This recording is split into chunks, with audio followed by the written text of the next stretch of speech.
As AI voice generation gets better and better, one comment that I, as a voiceover artist, have occasionally received is, "This sounds like AI." A few weeks ago, I received this review from a client saying, "Aaron seems like a nice guy, but I'm pretty sure it's an AI, it's not a real human voice." And I know this is a problem that affects not just me, but other voiceover artists that I know. Just the other day, I received an order from a client saying that they had already gotten a voiceover from someone else, but they thought it was AI. It turned out not to be AI, but they still wanted to redo the voiceover. And that kind of brings me to the main point of this video, which is whether a voiceover is AI or not is kind of off the point. It ultimately doesn't really matter. What matters is that you don't like the voiceover. So let's talk about what it is in a voiceover that might make you think that it is AI generated. What is it that you don't like about it? And what kind of feedback can you give to the voiceover artist in order to get the voiceover that you want? I record in dozens of different styles. If you don't like a particular style that I've used on the first read of a script, that's absolutely fine. I just need to know why you don't like it and what it is that you're looking for in order to be able to deliver the voiceover you want. Because I operate under the assumption that we both actually want the same thing. You want a voiceover that you're happy with, and I want to provide that voiceover to you. So let's talk about what it is that can make an audio recording, make a voiceover, seem like it might be AI generated. The first reason you might think a voiceover is AI generated is actually the cleanliness of the audio. I have worked over the years to deliver cleaner and cleaner audio, and this means that there's no sounds in between utterances, there aren't mouth clicks, there aren't breaths. All of that is removed in a recording that I'm doing for a client where the goal is to produce really, really clean audio.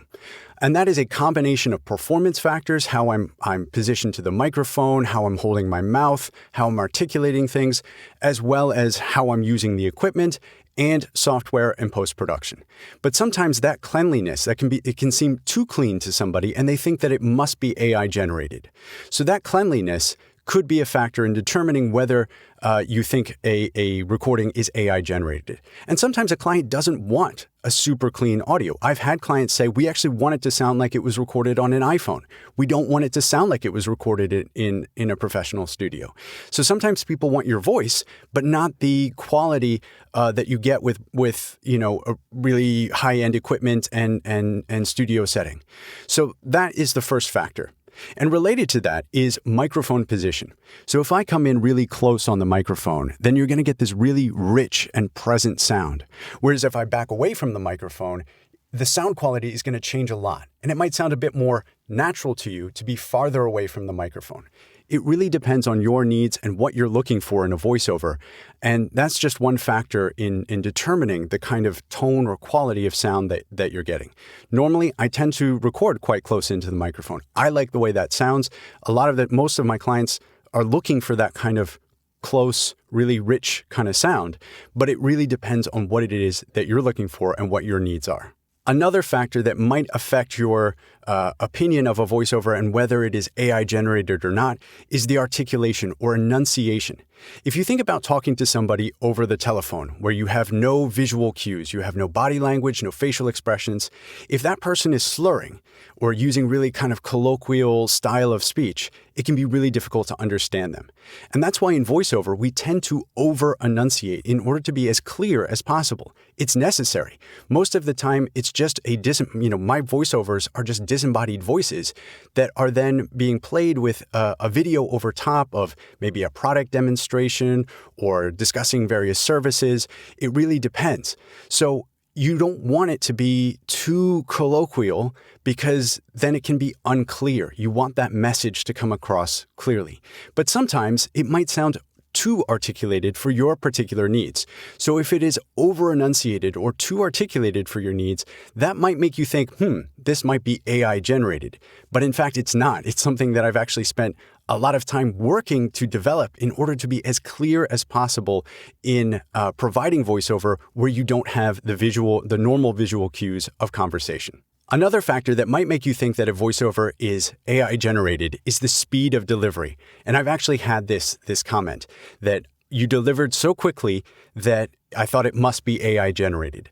And I like to deliver quickly. I like providing that kind of service, and I try to deliver audio as quickly as possible to my clients. I think it adds value. I think, if I were looking to have a voiceover made, I would want to receive it as quickly as possible.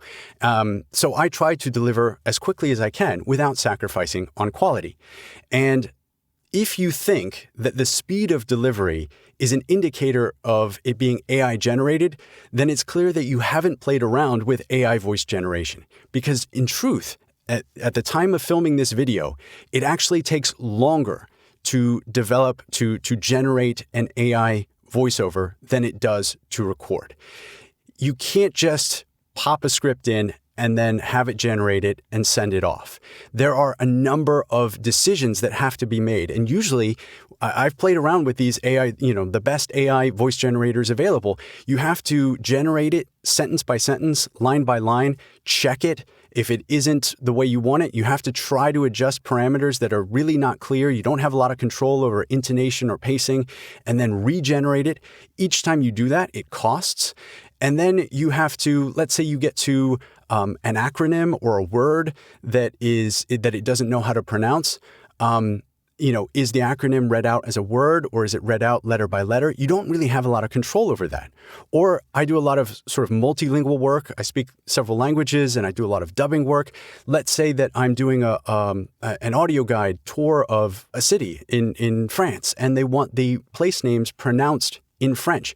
You can't just dump a text with English and French names into it and then have the AI voice generate it correctly, right? So there's all kinds of decisions that have to be made about the intonation, the pacing, the pronunciation of, the name of a startup that's kind of made up, irregular place names or sort of not very popular place names that you really have to look up the pronunciation. I'm always looking up the pronunciation of things. So all of these decisions are things that I, as a voiceover artist, with my experience, can make very quickly as I record. But those are things that you have to kind of manually adjust if you are using an AI generator. So it actually takes longer and you get subpar results with an AI voice generator. Another factor might be how closely I stick to your script. If you've taken the time to prepare a script, I am going to assume that you want that script read exactly as it is written. But maybe you don't. Maybe you want some flexibility. Maybe you want some improvisation. Usually, if there are typos in that script, like if there's a verb agreement problem, I'll usually record that. I'll fix that as I record. But otherwise, I won't change the script. I won't deviate from the script.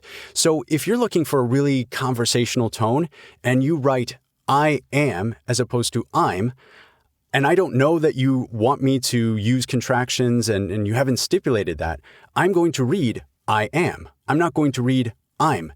So I'm not going to supply those contractions if they're not in your script, because I'm operating under the assumption that you have taken the time and the effort to prepare your scripts exactly as you want it read. So I'm going to respect that script as it is written, unless you give me direction that you want me to improvise or use contractions or really blend things together. So that's a kind of another factor to be aware of. Finally, coming back to that review I received where the person said that, I was a nice guy, but it was an AI voice. This was an interesting case, and it's kind of a kind of niche case for determining whether, thinking that something is AI. But I do a lot of dubbing work, and this was for a dubbing project, and it was only 2 lines, and they had a video filmed with non-native speakers of English reading these lines, and they wanted it dubbed lip sync with my native speaking English voice. And that actually poses a problem because a non-native speaker of English and they wanted the lip sync really, really tight. So the timing really tight so that it looked as natural as possible. A non-native speaker of English is not just going to speak with an accent. They're going to use a different intonation pattern and different pacing than a native speaker. And so what was really challenging with this job, and I did like 5 different takes and different styles. I did it with and without post-processing, and that was the review I got. So I was not going to win with this client, and that's fine. But it was really challenging because you can't have the 100% lip sync and 100% natural native speaking when the timing is off to begin with. So the non-native speakers were using kind of awkward sentence stress and intonation and timing, and that made it very difficult to lip sync it perfectly, but also have it still sound really natural and conversational. And again, this was only 2 lines. So that's another kind of factor that, there's lots of factors that might play into whether you think a recording is AI or not.